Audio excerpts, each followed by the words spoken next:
Times మాగలం ప్రజాపక్షం doctor V Hazrat Kumar garu ఎన్నో వేల మందికి కంటి చూపు ప్రసాదించి రోగులకు అత్యాధునిక వైద్యాన్ని అందిస్తున్నారు. నిరుపేదలకు ప్రతిరోజు ఉదయం వైద్య సేవలు ఉచితంగా అందించబడును.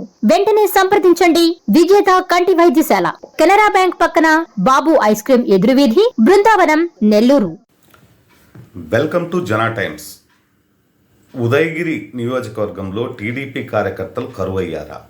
ఎస్, అవుననే చెప్పాలి. ఎందుకంటే 4-5 నెలల నుంచి మండల కన్వీనర్ల మార్పులు జరుగుతున్నాయి. పాత వారిని తీసేస్తున్నాం, కొత్త వారిని పెడుతున్నాం అని కొత్త పేర్లు కొన్ని ప్రపోజల్లోకి రావడం. ఇదే క్రమంలోనే కొన్ని పథకాలు అమలు ప్రారంభోత్సవానికి టీడీపీ కార్యకర్తలు చాలా వరకు తగ్గిపోతూ ఉన్నారు. ఎందుకంటే పాత మండల కన్వీనర్ ఇప్పుడు ఉండేవాళ్ళు ఇంకెందుకు మనకు ఊడిపోయే దారానికి మళ్ళీ మనం తాడుగట్టడం ఎందుకనే ఉద్దేశంతో పాత మండల కన్వీనర్లు ఉన్నారు.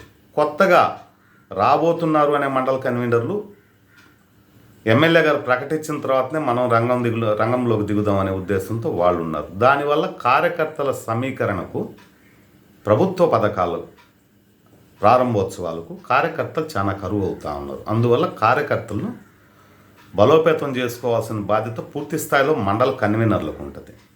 ఆ మండల కన్వీనర్లు ఇంతవరకు లిస్ట్ అనౌన్స్ చేయకపోవడంతో వస్తుందా రాదా, ఇస్తారా ఇవ్వరా అనే డైనమాలో మండల కన్వీనర్లు ఎక్కువ పడిపోయి ఉన్నారు. వాళ్ళ దృష్టి మొత్తం ఏంటంటే మండల కన్వీనర్లకు ఉంటేనే మనం పిలుద్దాము, మన గ్రేస్ ఉంటుంది, లేదు కొత్తగా వచ్చే వాళ్ళు వచ్చి చేసుకోవాలి కదా అని ఒకరిపైన ఒకరు నెపం పెట్టుకుంటూ పూర్తి స్థాయిలో కార్యకర్తలను ప్రభుత్వ పథకాలకు ఆహ్వానించడంలో నిర్లక్ష్యం వహిస్తూ ఉన్నారు. అంతేకాకుండా ఎప్పుడైతే జన సమీకరణ తగ్గిపోద్దో జనాల్లో చూసే వాళ్ళకి ఆ పథకాలు కూడా చాలా వరకు అది వీక్గానే కనపడుతుందనే ఉద్దేశం కూడా కాకర్ల సురేష్ గారు గమనించాలని చెప్పి కూడా కొద్దిమంది వ్యక్తులు చెప్పుకుంటూ వస్తున్నారు. ఇక రాబో కాలంలో కన్వీనర్ లిస్టు తొందరగా రిలీజ్ చేసి పార్టీని బలోపేతం చేసుకోవాల్సిన బాధ్యత పూర్తి స్థాయిలో కాకర్ల సురేష్ పైన ఉందని చెప్పి కూడా చాలా మంది టీడీపీ కార్యకర్తలు వ్యక్తపరుస్తూ ఉన్నారు.